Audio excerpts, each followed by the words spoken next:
Hello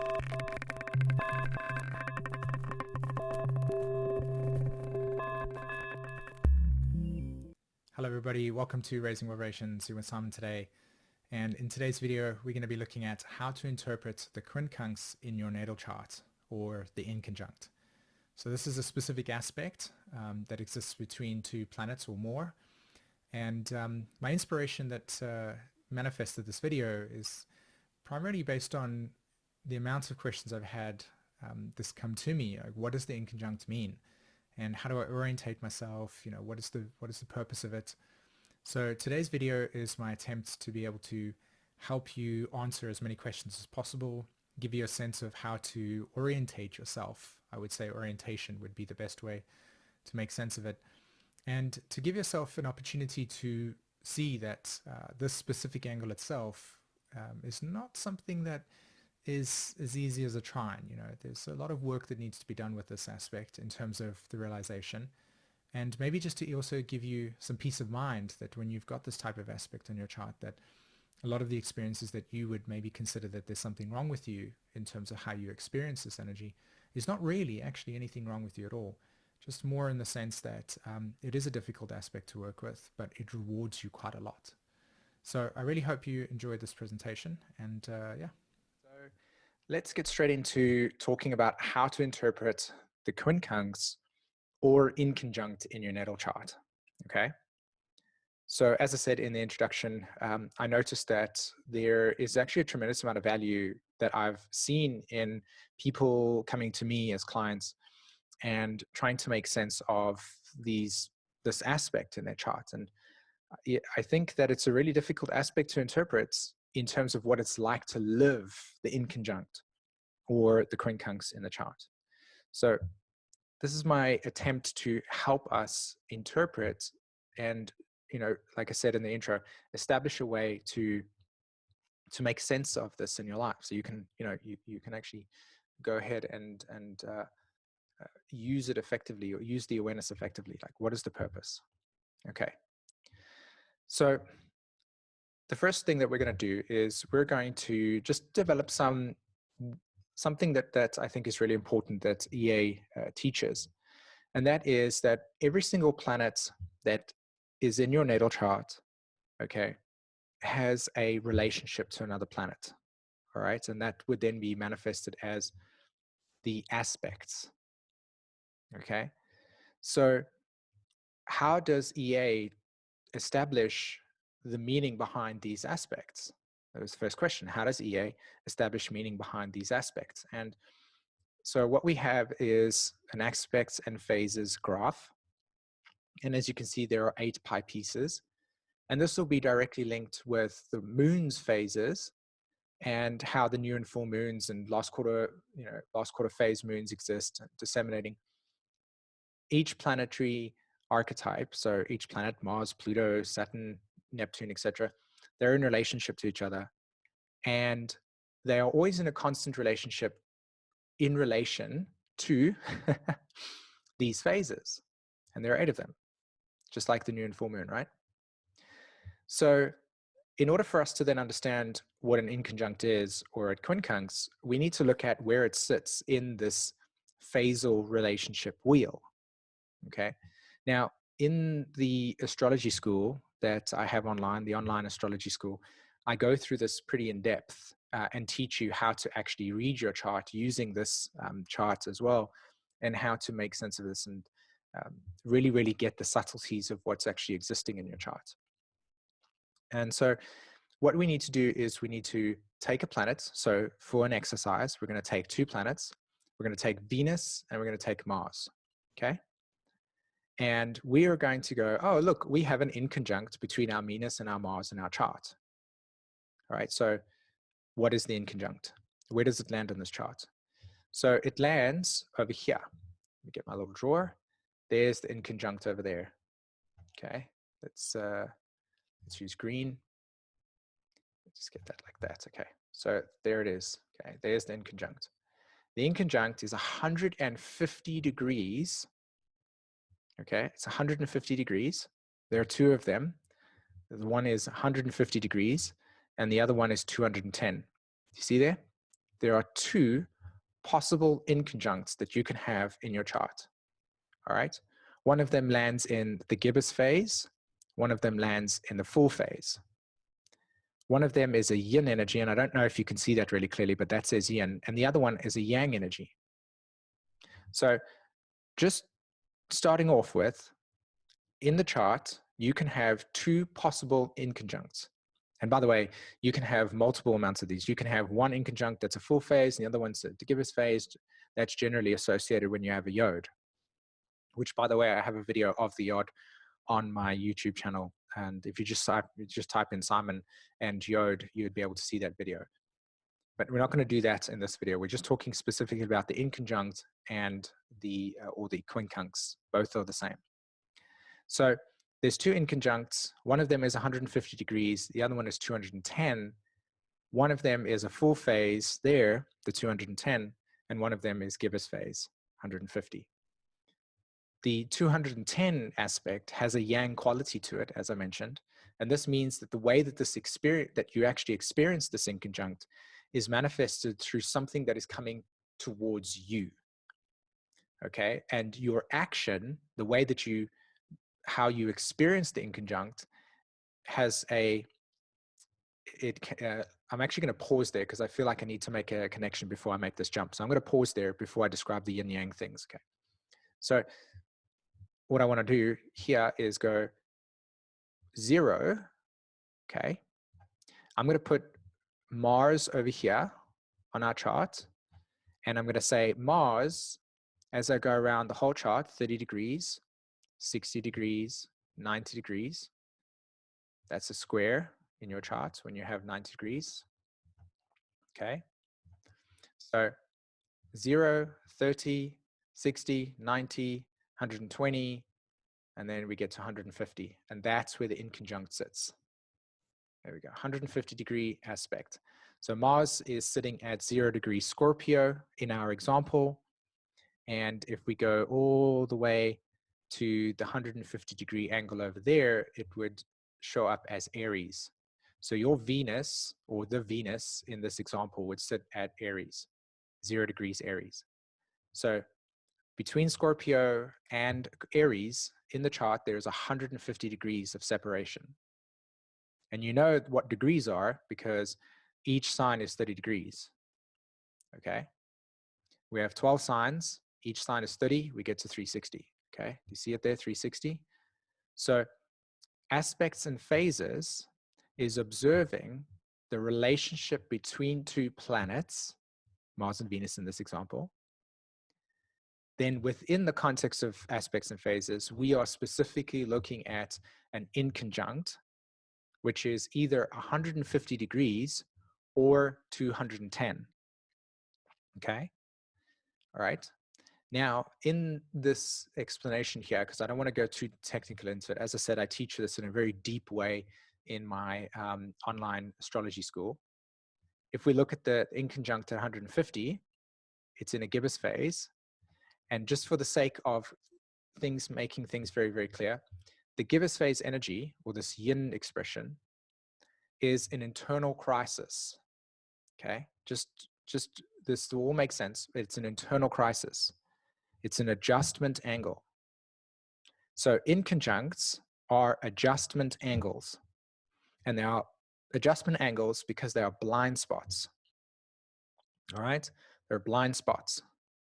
So inconjuncts or quincunxes are aspects in the chart that represent a blind spot, and that blind spot is represented through an internal crisis, a crisis that takes place that leads to adjustment. So that is the kind of plot line. Inconjuncts or quincunxes are adjustment angles in your chart between two planets. Those two planets are in an adjustment phase with each other. And there are two types. There's the 210 and the 150. Okay.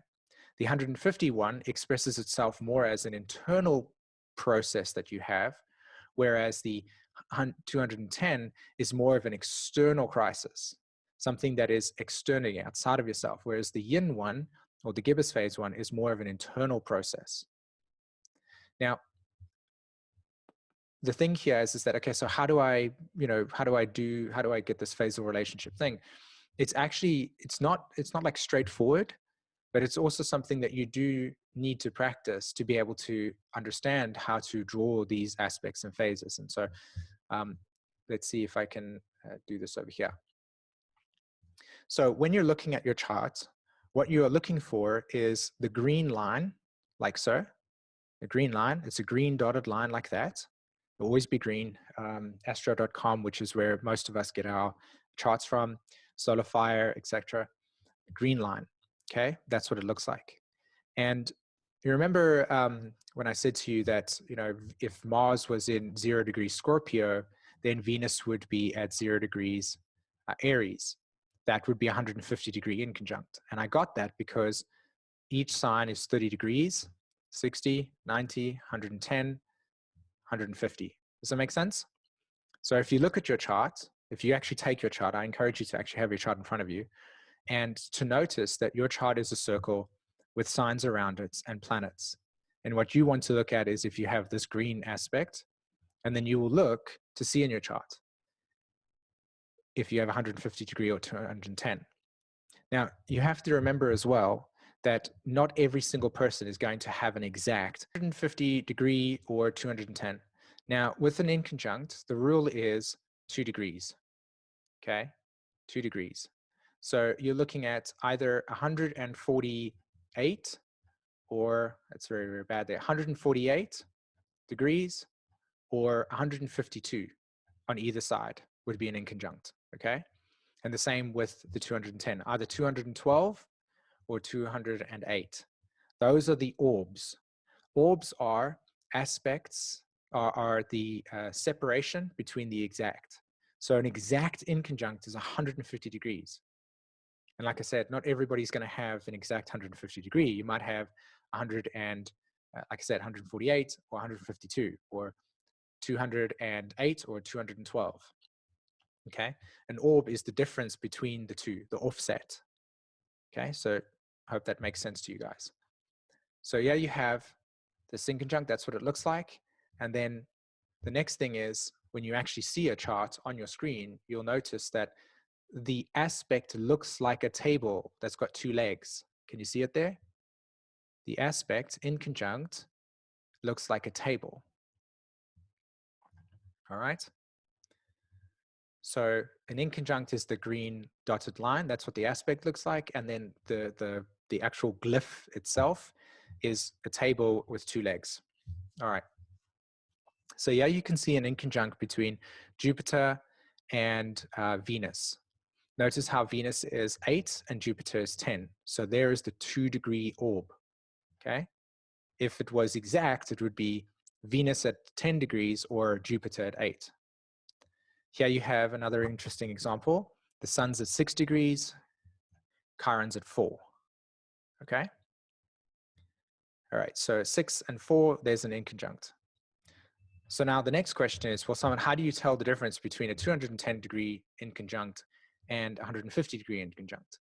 And this is where it becomes more complicated in terms of having to understand the model for knowing which planet needs to be in relationship to which. And as I said, in the intermediate school, on my teachings, I go into that in depth. But just for the sake of everybody getting some value out of this, but at the same time also witnessing and being aware that it's going to be limiting for you unless you actually have exposed yourself to this, is that when you take the sun is always the center point in relationship to a planet. The sun is always the center point in relationship to any planet. So if you have an inconjunct between your sun sign and your Pluto, okay, in your chart, the sun is going to be the 0 degree mark and Pluto is going to be what you have to count to.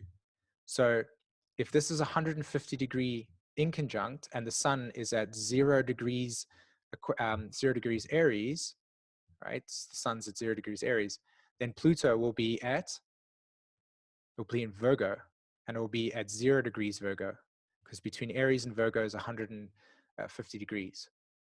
So the sun, whenever you've got an inconjunct and your sun is in relationship to any planet, the sun is the focus point. So there's a focus point, and that focus point is always in relationship to a planet. Okay? And the system goes Sun, Mercury, Venus, well, not in this case, Earth, Mars, just like you would do with the solar system. Okay?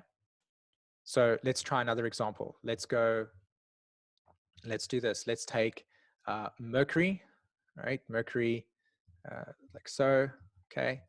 And then we take it in relationships, and you should need to practice this exercise because it is a little bit sort of logical in its process. Take Mercury, and let's look at the phasal relationship between Mercury and Mars. So the question is, which is the focus point? Which is the focus planet? It's going to be Mars. And why is Mars the focus point? Because it moves slower around the sun than Mercury. It takes longer to go around the sun than Mercury. And it's obviously in the relationship between the sun and Pluto. Mars is sitting here, Mercury is sitting there. So in this case, Mercury is the fastest moving planet. So what happens is you put Mars over here at 0 degrees, and you count from your Mars all the way to your Mercury. Let's say your Mars is sitting there, your Mercury is going to sit here, 150-degree angle. Okay? Right, so let's come back to the core of the question. Why is it important to interpret the Quincunx or in the Inconjunct in my chart? Because when you're understanding this archetype in your chart, you're going to need to understand that the way that it shows up is not going to actually be clear to you, and that's because it's a blind spot. Okay, so that's the point of this. But in order to be able to understand what an inconjunct is in your chart, you need to be able to define if it's 210 or 150. And the way that you establish that is by looking at the relationship between the two planets that have the inconjunct. So Venus in relationship to Jupiter. Which is the slowest moving planet around the sun? Jupiter. Which is the focus point? Jupiter. And then now we're going to go like this. We're going to go anti-clockwise around the chart. So they made a conjunction at 10 degrees. So I'm going to go from Virgo all the way there. Okay, like so. And I'm going to see it's 150-degree angle. In this case, 149, 148. So I know that this is a yin energy. This is a yin inconjunct. And so it means this is an internal personal crisis between one's person's belief systems and the value structure that they have in their life. And that's how you synthesize it. The synthesis is putting all of the information together and then being able to just string it together.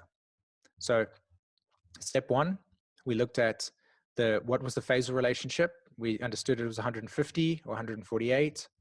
Okay. And then we looked at 148 is a yin aspect. So it's an internal crisis, it's internal. And so what is internal? The belief system and the value structure in the person's life.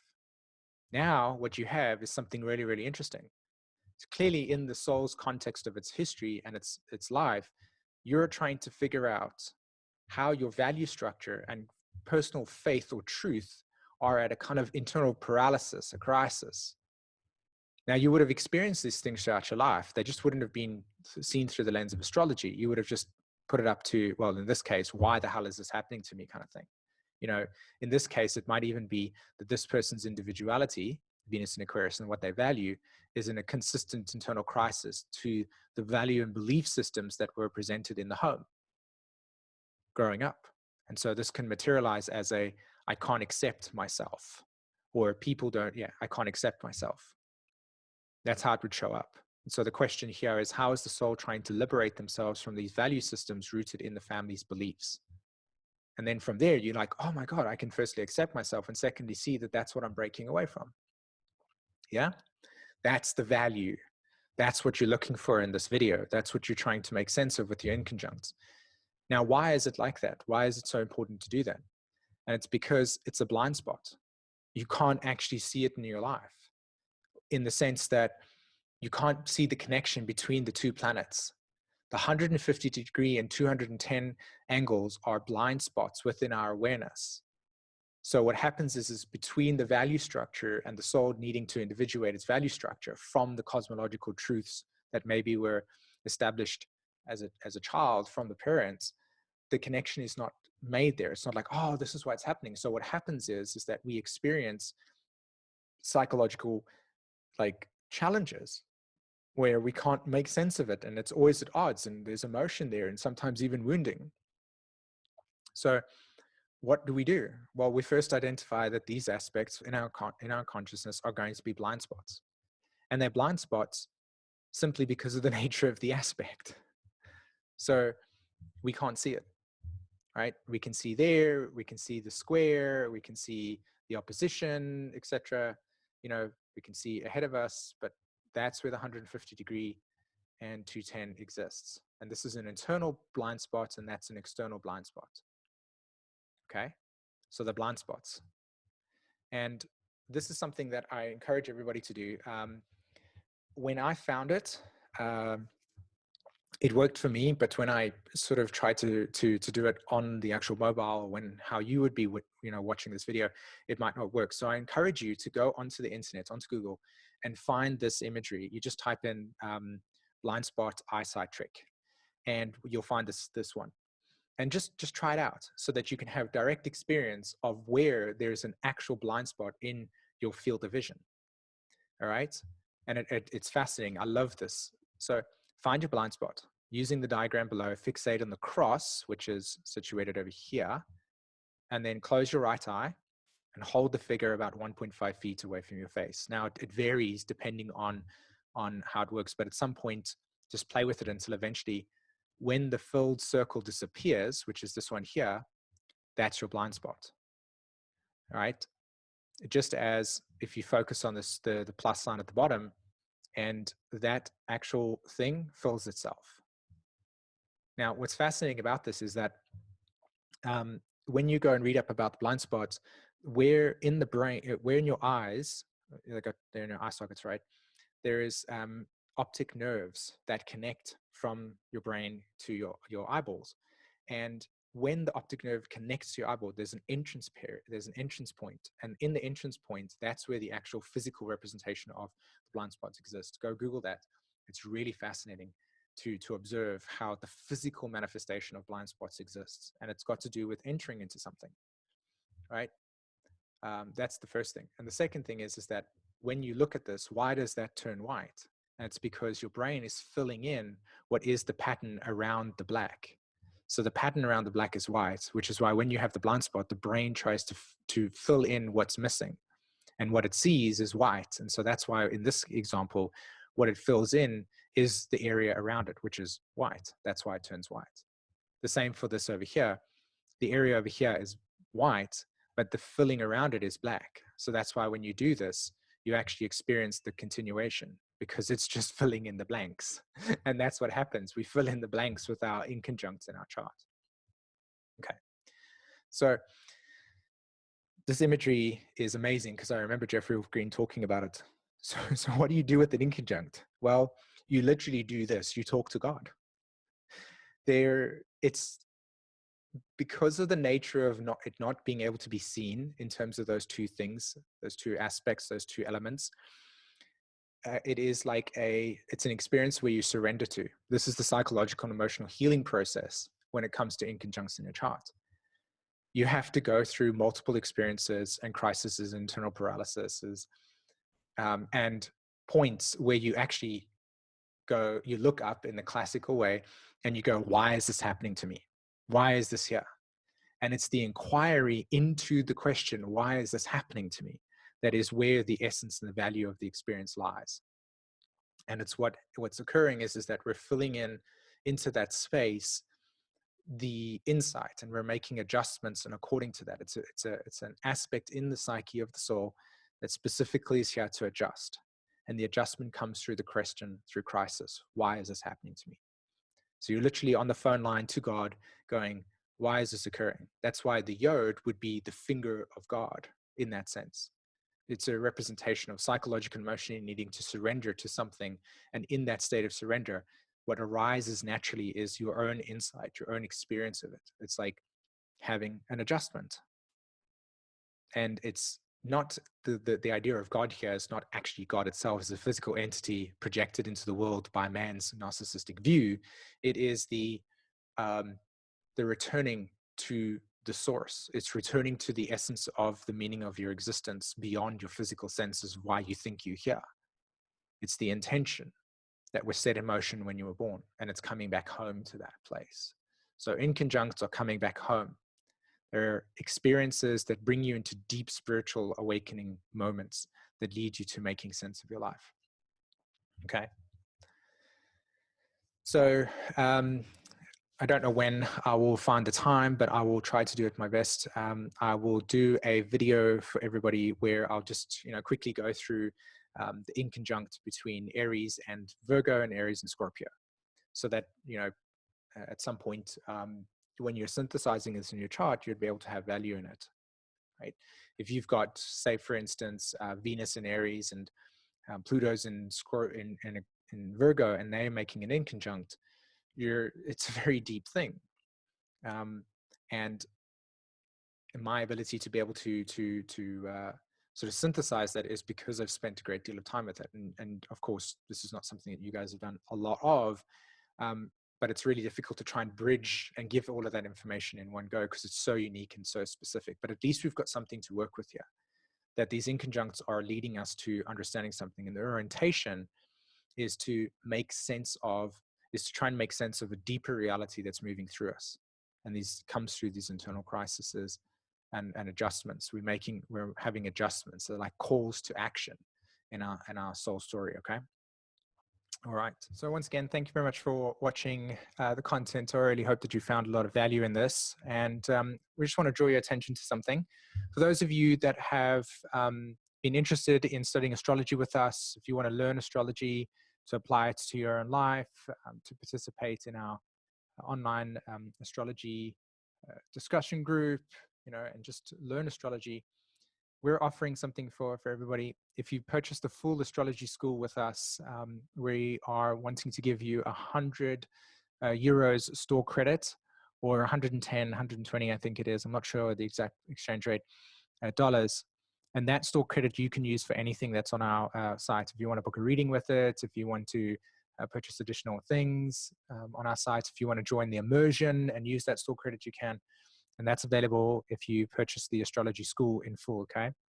Otherwise, if you're wanting to learn more about the archetypes and storytelling and, just Pluto and the foundation of EA in that sense, if you purchase the foundation course, right, which is more like section 1, and you'll get an opportunity to send us a question that you've got that you want an answer from, and I'll create a 10 to 15 minute MP3 that I'll send to you that essentially directly responds to your question. So if it's about your chart, if it's about an upcoming transit, we're offering that. So that's for free. So if you purchase the foundation course, we're offering you the option to write to us about a question, and we'll do an MP3 to respond to that, okay? So the links are below. They're in the description as well as the comment section.